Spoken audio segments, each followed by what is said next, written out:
Good morning, students. Welcome to today's online class.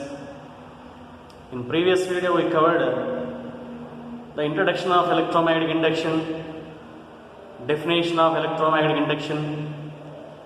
Based on this definition of Faraday's laws of electromagnetic induction, next, after completion of Faraday's laws, we covered Lenz law and significance of Lenz law. Those concepts we finished in previous videos. But in present video, we have to continue the important concepts, nothing but experiments based on electromagnetic induction. What are the experiments related to electromagnetic induction? Or what are the experiments that supports electromagnetic induction? Mainly three types of experiments are there. The first kind of experiment means coil magnet experiment, and second kind of experiment means coil experiment without relative motion. A third one, coil experiment with relative motion. So these are the three experiments based on electromagnetic induction. Now we want to discuss one by one. The first kind of experiment means coil magnet experiment. So first kind of experiment is coil magnet experiment.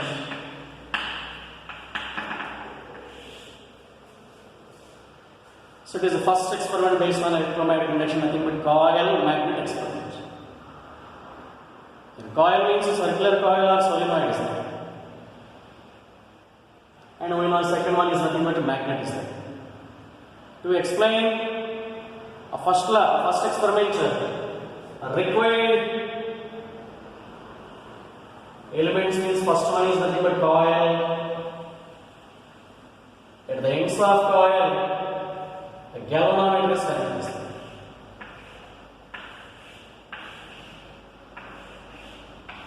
When no current is passing, a galvanometer shows zero deflections. When current is passing, it shows some deflections. So first one is nothing but coil. And second one is nothing but a bar magnet. Every magnet having two poles. The first one is called as north pole and second one is called as south pole. Initially both are stationary, and both are stationary, a galvanometer shows zero deflections. If there is no relative motion between coil and magnet, a galvanometer shows zero deflections, null deflections. Now in first case, now north pole of the bar magnet is moving towards the coil. When north pole of the bar magnet is moving towards the coil, the flux linked with the coil is increased. Whenever flux linked with the coil is increased, some current is passing through the coil. Now galvanometer shows some deflections. The deflection of the galvanometer indicates some current is induced or EMF is induced. So when north pole of the bar magnet is moving towards the coil, between coil and magnet some relative motion is, and because of the relative motion, a flux linked with the coil is changes.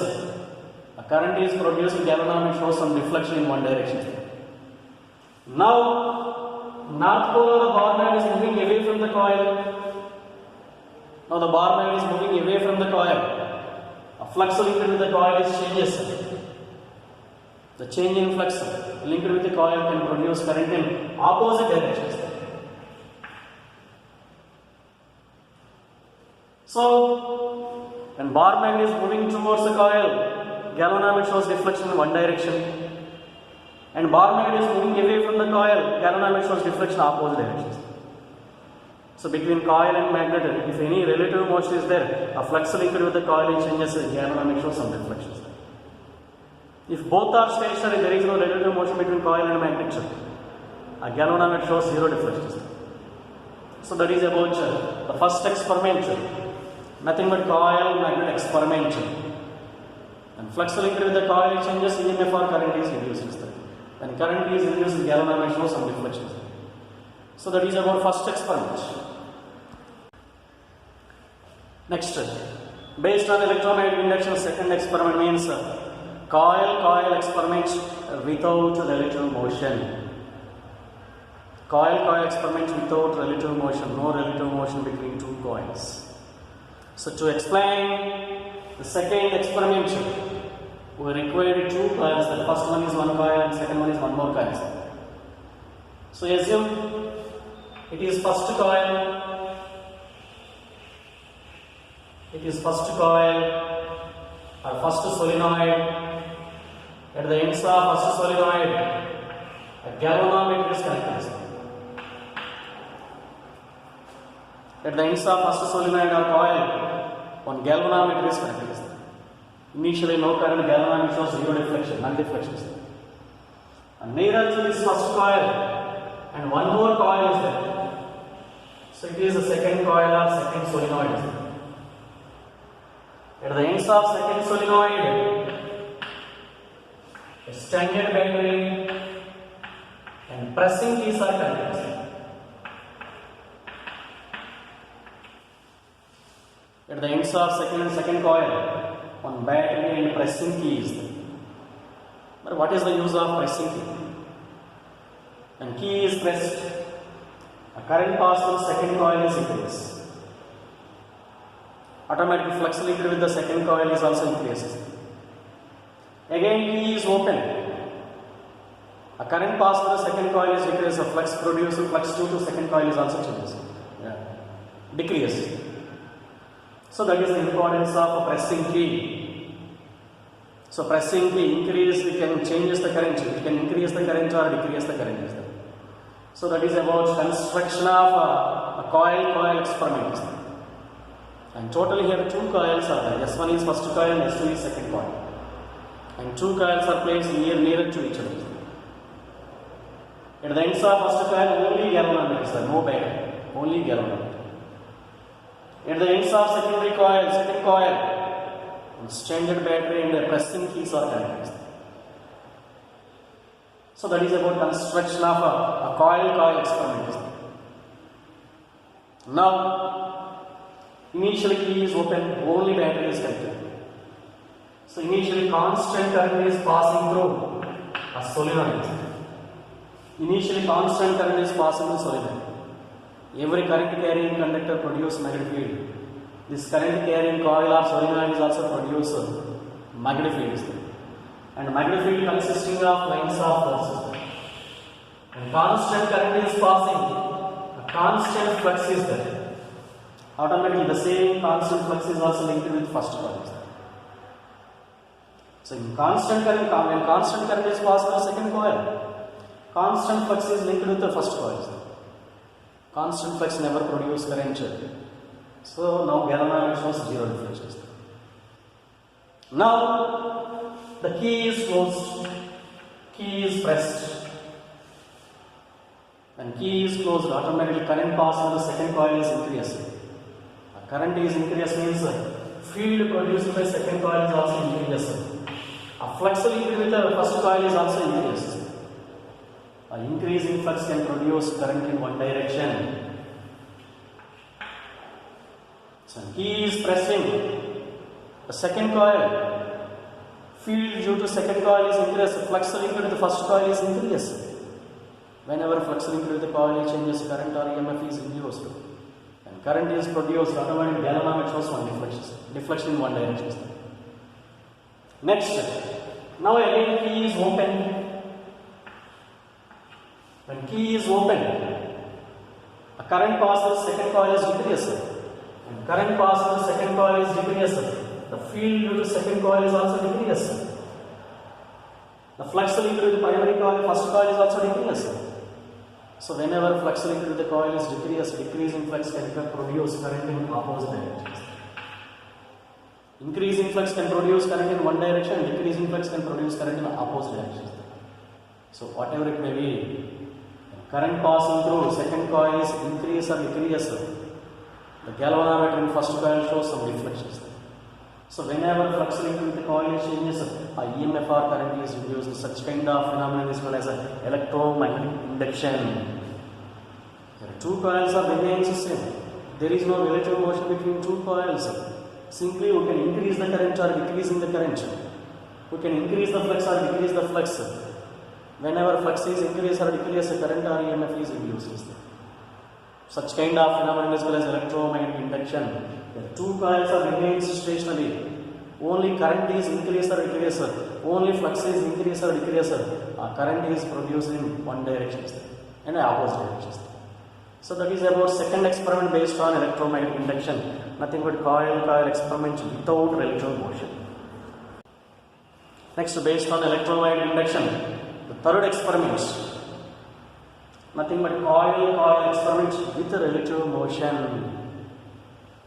If there is any relative motion between two coils, when two coils are approaching each other or moving away from each other, due to relative motion between two coils, flux linked with the coil changes, EMF or current is induced.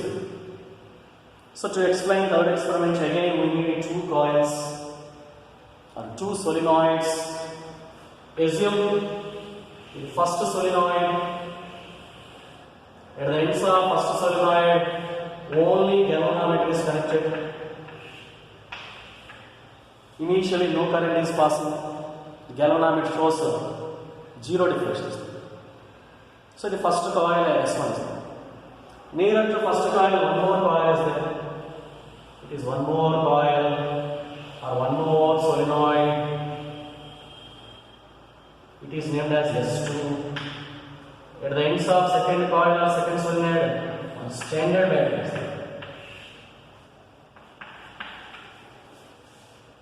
So that is about construction of a coil experiment, third experiment is there.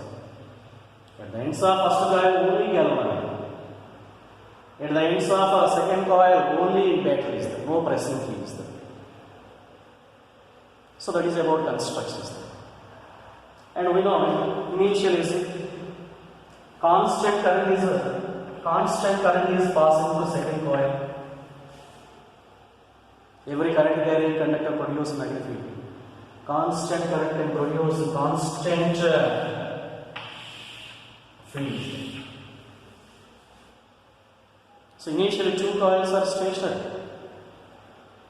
That means there is no relative motion between two coils. If there is no relative motion between two coils, the flux linked with the first coil remains the same. Constant flux never produces current or EMF. In this case, a galvanometer shows zero deflection. Now, the second coil is moving towards first coil. When second coil is moving towards first coil, the flux linked with the first coil is increased. Distance is decreased, field is increased. The flux linked with the first coil is increased. Whenever flux linked with the first coil is increased, due to increasing of flux, the galvanometer shows a current in one direction. So when second coil is moving towards first coil, a flux linked with first coil is increased. Flux linked with first coil is changes means a current or EMF is induced in one direction.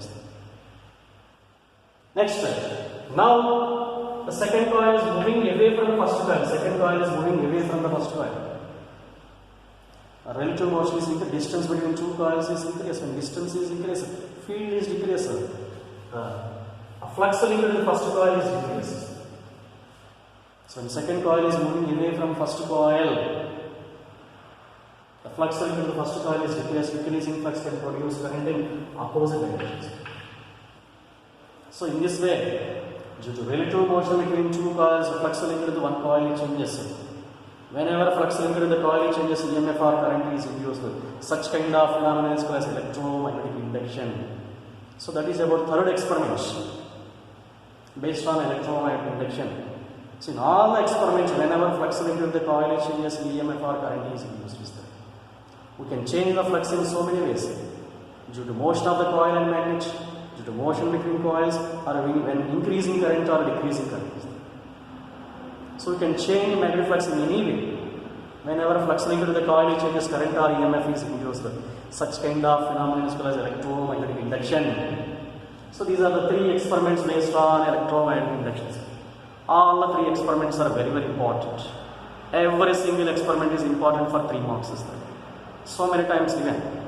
explain coil magnet experiment based on electromagnetic induction, or explain coil experiment without relative motion, or explain coil experiment with relative motion. So these are the three experiments related to electromagnetic experiments, electromagnetic inductions.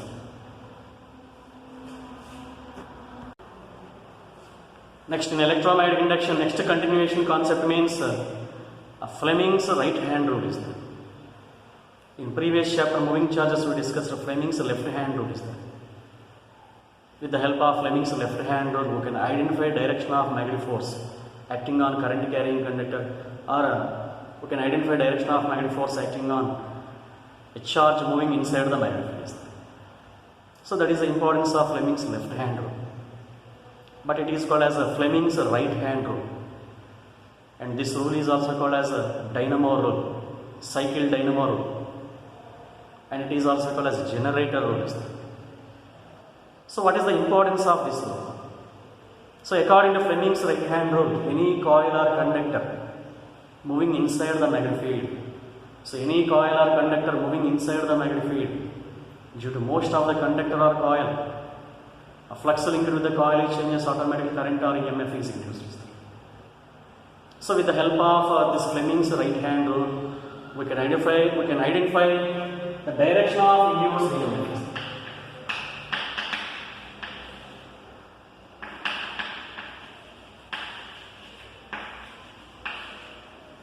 So with the help of this rule, we can identify direction of induced EMF when a coil or conductor moving inside the magnetic field. So due to motion of the conductor, due to motion of the coil, flux linked with the coil changes. Automatic current or EMF is induced. With the help of this rule, we can identify the direction of induced current, not original current, induced current or induced EMF. So that is the importance of this rule. Next, to explain this rule, stretch right hand's three fingers, first three fingers. The first one is nothing but thumb, forefinger and middle finger in three mutually perpendicular directions are there, and different fingers having different rotations are there. So according to Fleming's right hand, see the diagram, stretch right hands, thumb, it is thumb, it is forefinger, that is also called as index finger. And third one is nothing but middle fingers.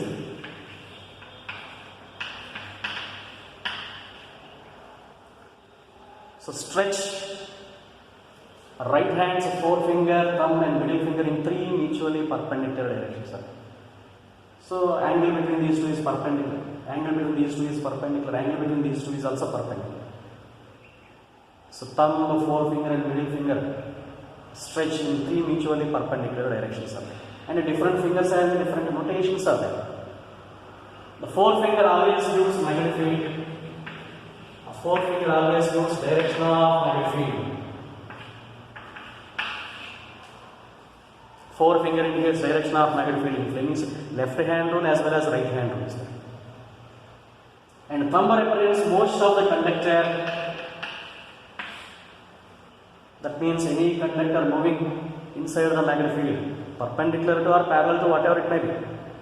So any conductor moving inside the magnetic field, so due to motion of the conductor or coil, some current is induced, some EMF is induced. The middle finger gives the direction of induced EMF or direction of induced current. So that is the Fleming's right hand thumb rule. Now what is the statement here?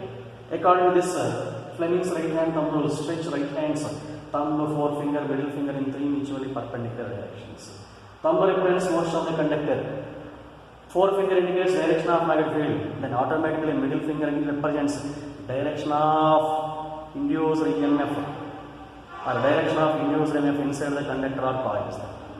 So that is about statement and explanation of Fleming's right hand rule. And it is also called as a dynamo rule, cycle dynamo rule. We know in case of cycle, across back tire, in cycle dynamo is kept.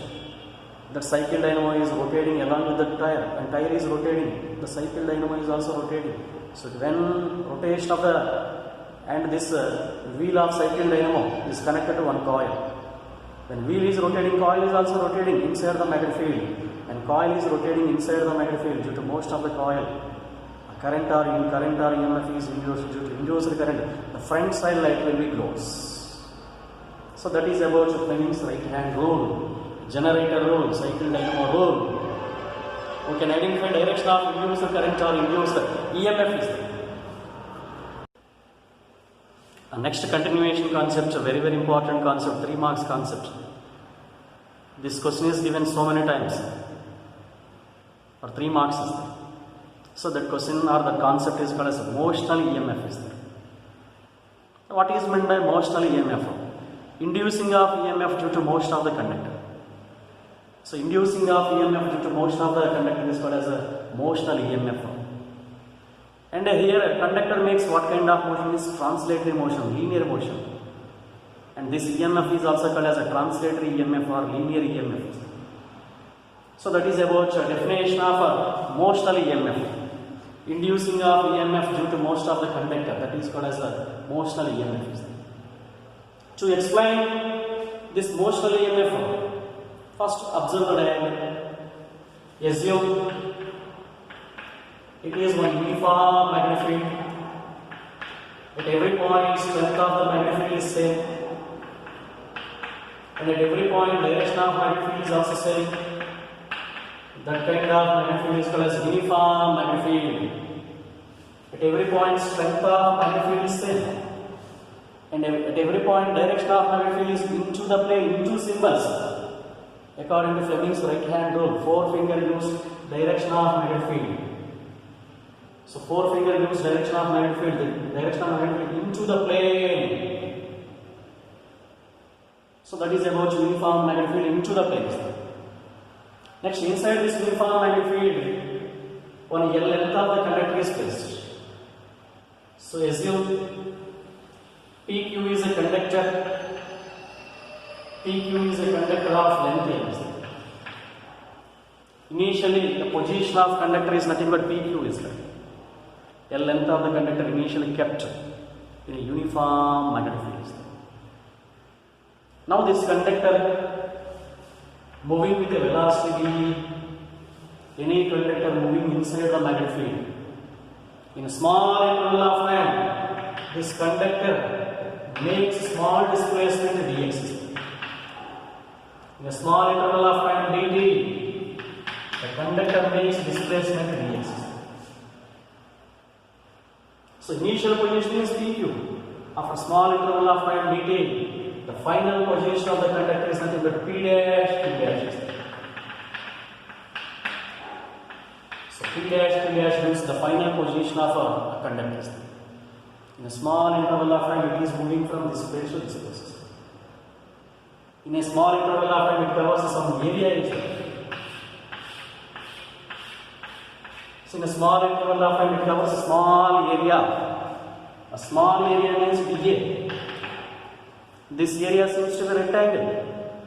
We know area of rectangle means length into breadth. Length means L, breadth means dx. So in a small interval of time, it makes a small displacement. It covers a small area dx. So due to change in small area, the flux linked with the conductor is also changes by small step. From the definition of flux, flux of I is equal to dA. But here, area is small, automatic change in flux is also small. So in a small interval of time, the covered area is small, the covered change in flux is also small. So B into dA means the changing area, L into dx. Whenever flux linked with the conductor changes, a EMF or current is induced. According to Faraday's second law, induced EMF E is equal to minus d phi by dt. Induced EMF E is equal to minus d phi means BL into dx by dt, or induced EMF E is equal to minus BL into dx by dt. dx by dt means change in displacement by change in time. Nothing but rate of change of displacement. Dx by dt means rate of change of displacement. Differentiation of displacement becomes velocity. So it is the expression for a translatory EMF is here. Conductor makes a translatory motion, linear motion. So any conductor moving, length of the conductor moving inside the magnetic field. Expression for induced EMF means minus BL is there. Here minus indicates opposite direction. Induced EMF is always opposes the change of flux is there. Is always opposite to rate of change of flux is there. Expression for magnitude of induced EMF. We know magnitude of any value is always positive. So it is expression for magnitude of induced EMF. Magnitude of induced EMF is BLV. B means strength of magnetic field induction.